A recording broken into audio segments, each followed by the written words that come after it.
स्वागत है आप लोग का हमारे YouTube चैनल में। तो आज के इस वीडियो में इंडियन ज्योग्राफी के अंतर्गत बहुत ही मोस्ट इम्पॉर्टेंट टॉपिक लेकर आए हैं आपके लिए, जो कि सभी प्रतियोगी परीक्षाओं में खासकर बिहार दरोगा, बिहार पुलिस कांस्टेबल और बिहार शिक्षक भर्ती जो 2023 में जिसका ऐलान हुआ है उसमें बहुत ही आपको काम आएगा।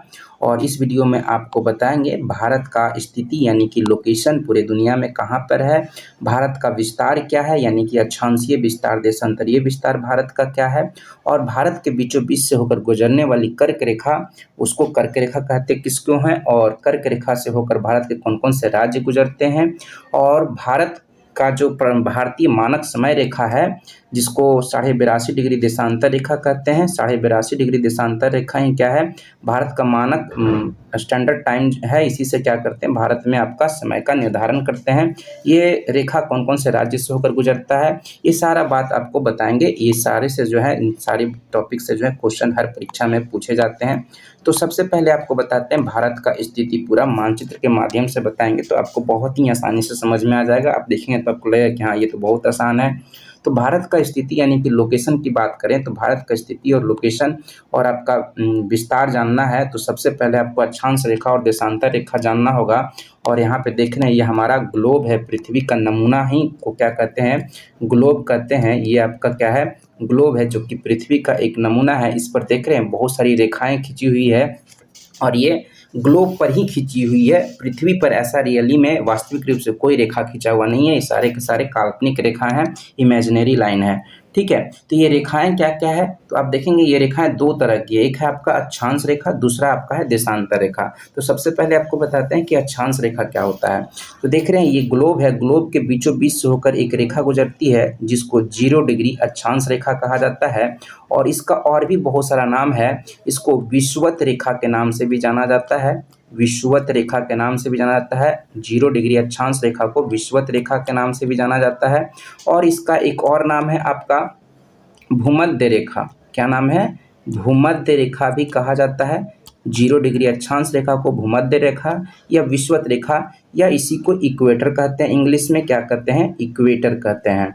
ठीक है, इसके ये जो 0 डिग्री अक्षांश रेखा देख रहे हैं इसके समानांतर जो है बहुत सारी रेखाएं खींची हुई है, एक दूसरे के समान दूरी पर जो है बहुत सारी रेखाएं खींची हुई है और इसको अक्षांश रेखा कहते हैं। बीच वाला जो है ये इसको भूमध्य रेखा या विषुवत रेखा या 0 डिग्री अक्षांश रेखा कहते हैं, है ना। 0 डिग्री अक्षांश रेखा का जैसे जैसे ऊपर बढ़ेंगे तो बहुत सारी रेखाएं देखने को मिलेगा आपको। तो कुल 90 रेखा जो है आपका 0 डिग्री अक्षांश रेखा के ऊपर खींचा हुआ है और 0 डिग्री अक्षांश रेखा के नीचे आपका कुल 90 रेखा खींचा हुआ है। तो कुल जो है 180 अक्षांश रेखाएं खींची हुई है। कितना रेखा खींचा हुआ है, 180 आपका अक्षांश रेखा खींचा हुआ है।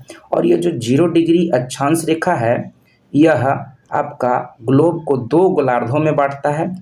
ऊपर वाले को कहते हैं उत्तरी गोलार्ध, ऊपर वाले को कहते हैं उत्तरी गोलार्ध, और नीचे वाला दक्षिणी 0 डिग्री अक्षांश के नीचे वाला क्षेत्र को कहते हैं दक्षिणी गोलार्ध कहते हैं। क्या कहते हैं, दक्षिणी गोलार्ध कहते हैं। ठीक है, और अपना भारत जो है, अपना भारत यहाँ पर है ना, यानी कि उत्तरी गोलार्ध में स्थित है। कहाँ पर है, उत्तरी गोलार्ध में स्थित है और विषुवत रेखा से ऊपर है। विषुवत रेखा से क्या है, थोड़ा दूरी पर है, यानी कि विषुवत रेखा से भारत के बीच की दूरी को मेजर किया जाए तो 876 किलोमीटर निकल कर आएगा। कितना निकल के आएगा, 876 किलोमीटर क्या है, तो विषुवत रेखा से इक्वेटर से भारत के बीच की दूरी 876 किलोमीटर है। ठीक है, बहुत सारे परीक्षाओं में पूछा जा चुका है भारत से विषुवत रेखा के बीच की दूरी, तो 876 किलोमीटर आप याद रखेंगे। ठीक है, फिर आप देखेंगे कि ये 0 डिग्री अक्षांश रेखा है, तो इसके ऊपर बढ़ेंगे तो बहुत सारी रेखाएं आएगी। एक 0 डिग्री के बाद 1 डिग्री आएगा, 2 डिग्री आएगा, 3 आएगा, 4 आएगा। उसी तरह से बढ़ते बढ़ते आपका 23.5 डिग्री एक अक्षांश रेखा आएगा। क्या आएगा, 23.5 डिग्री अक्षांश रेखा आएगा जिसको कर्क रेखा कहा जाता है, यानी कि 23.5 डिग्री उत्तरी अक्षांश रेखा को, ध्यान देंगे 23.5 डिग्री उत्तरी अक्षांश रेखा को ही कर्क रेखा कहा जाता है, क्योंकि नीचे भी आपका 23.5 डिग्री आएगा। तो 23.5 डिग्री दक्षिणी अक्षांश रेखा को मकर रेखा कहा जाता है। क्या कहा जाता है, मकर रेखा कहा जाता है। तो यहाँ पे हम लोग को काम का चीज़ है कर्क रेखा। कर्क रेखा किसको कहते हैं? तो 23.5 डिग्री उत्तरी अक्षांश रेखा को कर्क रेखा कहते हैं, जो कि उत्तरी गोलार्ध में पड़ता है और यही रेखा भारत के बीचों बीच से होकर गुजरता है, जो कि हमारे बहुत काम का है। ठीक है, तो अक्षांश रेखा से संबंधित बहुत सारा बात आपको क्लियर हुआ होगा और हमारा भारत आपको क्लियर हो गया कि उत्तरी गोलार्ध में स्थित है। अब यहाँ पे देख रहे हैं ये आपका देशांतर रेखा है। देशांतर रेखा क्या है? तो उत्तरी ध्रुव से दक्षिणी ध्रुव को मिलाने वाली जो काल्पनिक रेखाएं खींची गई है ना, ये सारा का सारा आप देख रहे हैं आपका देशांतर रेखा है, लॉन्गिट्यूडनल लाइन है। ठीक है, इसको देशांतर रेखा कहते हैं। ठीक है, और ध्यान देंगे ये जो बीचों बीच रेखा खींचा हुआ है इसको कहते हैं 0 डिग्री देशांतर रेखा। क्या कहते हैं? 0 डिग्री देशांतर रेखा कहते हैं। इसी का और भी नाम है ग्रीनविच रेखा, इसको कहते हैं ग्रीनविच रेखा के नाम से भी, ग्रीनविच रेखा के नाम से भी जानते हैं। और इसी का एक और नाम है प्रधान मध्याह्न रेखा, प्रधान मध्याह्न रेखा, या इसी को याम्योत्तर रेखा भी कहा जाता है। याम्योत्तर रेखा भी कहा जाता है ना। बोल रहे हैं वो आपको समझ में आ रहा होगा। तो ये 0 डिग्री देशांतर रेखा का इतना सारा नाम है। ठीक है, बहुत इंपॉर्टेंट है।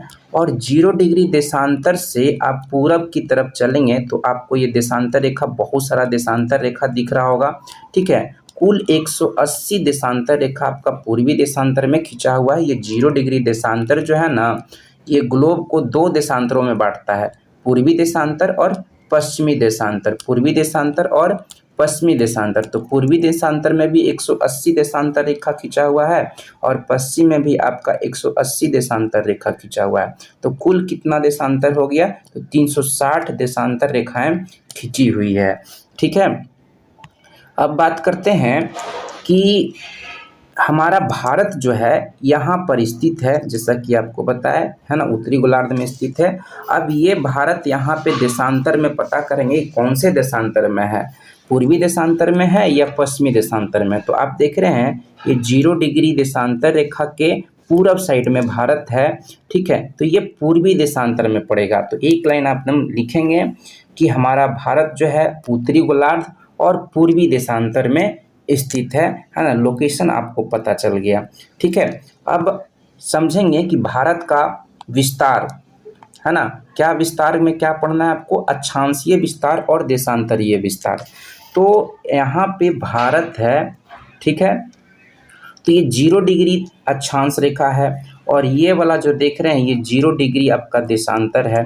ठीक है, तो अक्षांश से जैसे जैसे ऊपर बढ़ेंगे तो 1 डिग्री आएगा, 2 डिग्री आएगा, 3 डिग्री आएगा, 4, 5, 6, 7 ऐसे करके आपका 6 डिग्री से भारत जो है शुरू हो जाएगा। 6 डिग्री से क्या होता है? भारत 6 डिग्री 4 मिनट से जो है अक्षांशीय विस्तार में देखेंगे, अक्षांश रेखा में देखेंगे तो 6 डिग्री 4 मिनट जो उत्तरी अक्षांश है वहाँ से भारत जो है शुरू हो जाता है और होते होते आपका 37 डिग्री 6 मिनट तक जाता है। ठीक है, तो ये आपका अक्षांशीय विस्तार हो गया, जो कि आपको बहुत अच्छे से भारत के नक्शे पे बताते हैं, तो आपको ज़्यादा क्लियरली समझ में आएगा। अब ये देशांतर रेखा 0 डिग्री देशांतर रेखा है, तो 0 से जैसे जैसे आगे बढ़ेंगे तो 1 डिग्री देशांतर आएगा, 2 डिग्री देशांतर आएगा, 3 आएगा, 4 आएगा, ऐसे करके आते जाएगा 50, 60, 68 डिग्री से 68 डिग्री 7 मिनट से जो है भारत शुरू हो जाएगा। 68 डिग्री 7 मिनट जो पूर्वी देशांतर है उससे भारत जो है शुरू हो जाएगा और 97 डिग्री 25 मिनट पूर्वी देशांतर के बाद क्या हो जाएगा? खत्म हो जाएगा। तो ये होता है आपका अक्षांशीय विस्तार, देशांतरीय विस्तार। अब इसी को जूम करके आपको बहुत अच्छे से भारत के नक्शे पे बताते हैं। तो यहाँ पे देख रहे हैं ये आपका क्या है? आपका अंडमान निकोबार है। तो अंडमान निकोबार का जो अंतिम पॉइंट है जिसका नाम है इंदिरा पॉइंट, जिसका नाम क्या है? इंदिरा पॉइंट। पिछले वाले वीडियो में बताए थे इंदिरा पॉइंट। इंदिरा पॉइंट से जो है भारत शुरू हो जाता है और यहाँ का अक्षांशीय विस्तार जो है आपका 6 डिग्री 4 मिनट उत्तरी अक्षांश से जो है इंदिरा पॉइंट शुरू हो जाता है। 6 डिग्री 4 मिनट उत्तरी अक्षांश से जो है इंदिरा पॉइंट शुरू हो जाता है, यानी कि भारत शुरू हो जाता है। ठीक है, फिर आगे बढ़ते हैं। तो भारत का जो मुख्य भूमि है वो 8 डिग्री 4 मिनट से टच करना शुरू कर देता है। 8 डिग्री 4 मिनट जो उत्तरी अक्षांश है वहाँ से आपका उत्तरी अक्षांश से जो है 8 डिग्री 4 मिनट उत्तरी अक्षांश से भारत जो है भारत का मुख्य भूमि शुरू हो जाता है। ठीक है, तो यहाँ से दो तरह का अक्षांशीय विस्तार भारत का आएगा। एक होगा आपका क्या, दो तरह का क्या आएगा, एक होगा आपका मुख्य भूमि से, एक होगा आपका मुख्य भूमि से चलेंगे तो 8 डिग्री 4 मिनट उत्तरी अक्षांश से लेकर 37 डिग्री 6 मिनट उत्तरी अक्षांश तक जाएगा। मुख्य भूमि से भारत का अक्षांशीय विस्तार पूछा जाएगा, भारत का अक्षांशीय विस्तार मुख्य भूमि से पूछा जाएगा तो आप बताएंगे 8 डिग्री 4 मिनट उत्तरी अक्षांश से 37 डिग्री 6 मिनट उत्तरी अक्षांश के बीच जो है भारत के मुख्य भूमि का अक्षांशीय विस्तार है। अब भारत का संपूर्ण अक्षांशीय विस्तार आपसे पूछेगा, पूरा का पूरा अक्षांशीय विस्तार पूछेगा तो आप बताएंगे 6 डिग्री 4 मिनट उत्तरी अक्षांश से लेकर के 37 डिग्री 6 मिनट उत्तरी अक्षांश के बीच जो है संपूर्ण भारत का अक्षांशीय विस्तार है। ठीक है, तो ये अक्षांशीय विस्तार आपको समझ में आ रहा होगा। अब देशांतरीय विस्तार आपको बताते हैं, जैसा कि आपको ग्लोब पर बताया कि ये 0 डिग्री देशांतर रेखा है, तो देशांतर रेखा इस तरह से खींचा हुआ है, तो खींचते खींचते खींचते आगे तक बढ़ा होगा तो 68 डिग्री से जो है भारत का 68 डिग्री जो पूर्वी देशांतर रेखा है, यहाँ से भारत जो है चालू हो जाता है। गुजरात के गोहर मोती से जो है ना, गोहर मोती आपका स्टार्टिंग पॉइंट है गुजरात में भारत के तरफ। ठीक है, यहाँ से चालू हो जाता है गुजरात के गोहर मोती से, और यहाँ पे आपका देशांतरीय विस्तार कितना हो जाएगा, 68 डिग्री 7 मिनट पूर्वी देशांतर से भारत शुरू होता है और शुरू होते होते आपका कहाँ तक जाता है, 97 डिग्री 25 मिनट पर भारत जो है पूर्वी देशांतर पे खत्म हो जाता है। 97 डिग्री 25 मिनट पूर्वी देशांतर पर भारत खत्म हो जाता है। ठीक है, तो यहाँ पे आपको वैल्यू सब बहुत अच्छे से याद रखना है। ठीक है, कि भारत का संपूर्ण अक्षांशीय विस्तार पूछेगा तो आप बताएंगे 6 डिग्री 4 मिनट उत्तरी अक्षांश से लेकर 6 डिग्री 4 मिनट उत्तरी अक्षांश से लेकर 37 डिग्री 6 मिनट उत्तरी अक्षांश के बीच भारत का संपूर्ण अक्षांशीय विस्तार है।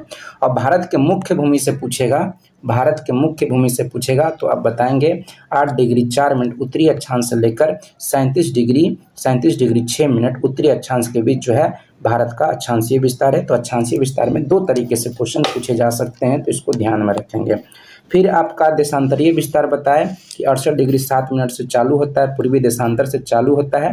ठीक है, फिर इसी तरह से बढ़ते कहाँ को जाता है, 97 डिग्री 25 मिनट उत्तरी पूर्वी देशांतर पे क्या होता है, भारत खत्म हो जाता है। तो ये वैल्यू आपको याद रखना है। फिर आपको विस्तार पता चल गया, स्थिति बता दिए, लोकेशन बता दिए, विस्तार बता दिए, है ना, अक्षांशीय विस्तार भी बता दिए, देशांतरीय विस्तार भी बता दिए। अब आपको बताते हैं कर्क रेखा, है ना।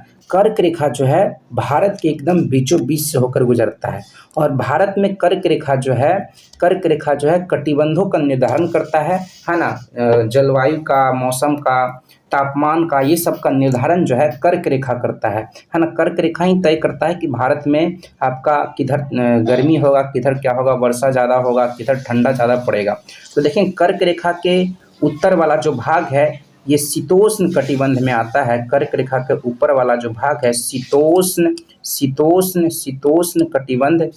कटिबंध के अंतर्गत में आता है। कहने का मतलब उत्तर भारत कर्क रेखा का ऊपर वाला जो हिस्सा है ना, यहाँ पे शीत यानी कि ठंडा भी पड़ेगा, उष्ण मतलब गर्मी भी पड़ेगा, है ना। यहाँ पे उत्तर भारत में जो है कर्क रेखा के उत्तर वाला हिस्सा में ठंडा, गर्मी, बरसात ये सब पड़ता है, और आपका कर्क रेखा के नीचे वाला जितना क्षेत्र है यहाँ हमेशा गर्मी और वर्षा ही पड़ता है। क्या पड़ता है, गर्मी और वर्षा ही पड़ता है। ठीक है ना। साउथ में आप जाएंगे तो आपको, है ना, यहाँ गर्म ही गर्म, आपको गर्मी ही गर्मी पड़ेगा, यहाँ ठंडा कभी पड़ता नहीं है। ठीक है, यहाँ के लोग काले काले भी होते हैं, और ये विषुवत रेखा के बहुत ही करीब है।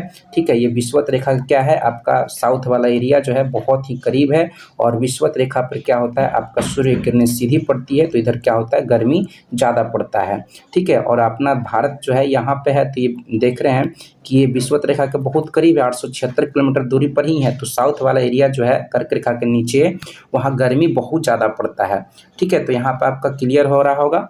ठीक है, कि आपका कर्क रेखा जो है भारत में तापमान का, वर्षा का, यानी कि आपका इस सब का क्या होता है, तय करता है। तापमान का, वर्षा का, ठंडा का, गर्मी का, ये सब का जो है तय जो है करता है। कौन करता है, आपका कर्क रेखा करता है भारत में। कर्क रेखा के ऊपर वाला भाग से पता चलता है कि ये शीतोष्ण कटिबंध में आता है। कर्क रेखा के उत्तर वाला भाग किस में आता है, शीतोष्ण कटिबंध में आता है। और कर्क रेखा के नीचे वाला जो भाग है वो आपका उष्ण कटिबंध में आता है। किस में आता है? उष्ण में आता है, गर्मी यहाँ बहुत पड़ता है। ठीक है, अब आते हैं कि कर्क रेखा से होकर भारत का कौन कौन सा राज्य गुजरता है। ठीक है, तो आप देखेंगे एकदम मानचित्र से देखेंगे तो आपको आसानी से याद हो जाएगा, ट्रिक यहाँ पे ज़्यादा लगाने का जरूरत नहीं है। ठीक है, पहला राज्य जो है आप देख रहे हैं ये गुजरात है ना, गुजरात है। फिर दूसरा राज्य आप देखेंगे ये राजस्थान को भी टच कर रहा है, कर्क रेखा क्या कर रहा है? काट रहा है, राजस्थान को भी काट रहा है। तो एक ये हुआ, दूसरा आपका राजस्थान हुआ, तीसरा आप देख रहे हैं मध्य प्रदेश हो गया, फिर आपका चौथा हो गया छत्तीसगढ़ हो गया, ये छत्तीसगढ़ देख रहे हैं। ठीक है, इसको छत्तीसगढ़ को भी कर्क रेखा काट रहा है। फिर आपका झारखंड भी क्या कर रहा है? झारखंड को भी क्या कर रहा है? कर्क रेखा काट रहा है। तो पांचवा राज्य झारखंड। छठा आप देख रहे हैं ये पश्चिम बंगाल है ना, इसको भी कर्क रेखा काट रहा है। फिर आपका भारतीय राज्य देख रहे हैं त्रिपुरा को भी काट रहा है, फिर मिजोरम को भी काट रहा है। तो कुल इस तरह से गिनेंगे तो 6, 7, 8 राज्यों से होकर जो है, भारत के 8 राज्यों से होकर जो है कर्क रेखा गुजरती है। कौन कौन से राज्यों से होकर गुजरती है? गुजरात, राजस्थान, मध्य प्रदेश, छत्तीसगढ़, झारखंड, पश्चिम बंगाल, त्रिपुरा, मिजोरम। और भारत का 2 पड़ोसी देश, एक हो गया आपका बांग्लादेश, ये बांग्लादेश है, बांग्लादेश और म्यांमार, ये 2 देशों से जो है, पड़ोसी देशों से जो है आपका कर्क रेखा गुजरता है। बांग्लादेश से और म्यांमार 2 पड़ोसी देशों से होकर जो है आपका कर्क रेखा गुजरता है, और भारत के 8 राज्यों से होकर जो है कर्क रेखा गुजरता है। इसके लिए एक बहुत ही प्रचलित ट्रिक है, उसको भी आप देख सकते हैं। ठीक है, मित्र पर गमछा झार, इसमें भी आपका 8 राज्य आ ही जाता है। ठीक है, लेकिन सीरीज में नहीं आता है, क्रम में नहीं आता है। क्रम में आपको तभी आएगा जब आप मानचित्र के माध्यम से पढ़ेंगे, बनाएंगे, तो आपको क्रम में याद रहेगा।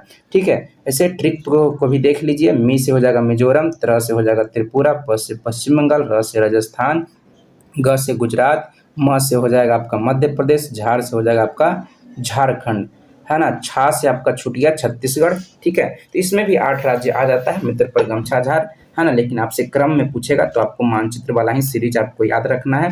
ठीक है, यही आपको काम आएगा। ठीक है, अब देखिए भारत में समय का निर्धारण करने वाली एक रेखा है जिसको भारतीय मानक समय रेखा कहा जाता है ना। और ये जो है आपका 82.5 डिग्री देशांतर रेखा है। यहाँ पे देखिए, यहाँ से मिलाते हुए हम खींचे भी हैं, ये 80 डिग्री देशांतर रेखा, 84 डिग्री है, तो इसके बीचों बीच से हम लाए हैं। ठीक है, तो इस 82.5 डिग्री आपका देशांतर रेखा है जिससे भारत में समय का निर्धारण किया जाता है। इसको बोलते हैं 82.5 डिग्री देशांतर रेखा। इसी रेखा से जो है, जिसको भारतीय मानक समय रेखा कहा जाता है, इसी रेखा से भारत में जो है समय का निर्धारण किया जाता है। तो आपसे पूछेगा कि भारतीय मानक समय रेखा का मान कितना होता है, तो 82.5 डिग्री आप याद रखेंगे।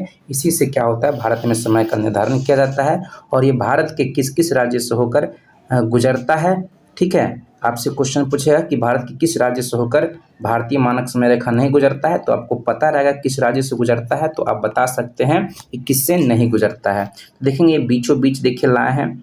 ठीक है, ये देखेंगे तो आपको उत्तर प्रदेश को टच करते हुए आया, उत्तर प्रदेश को टच किया।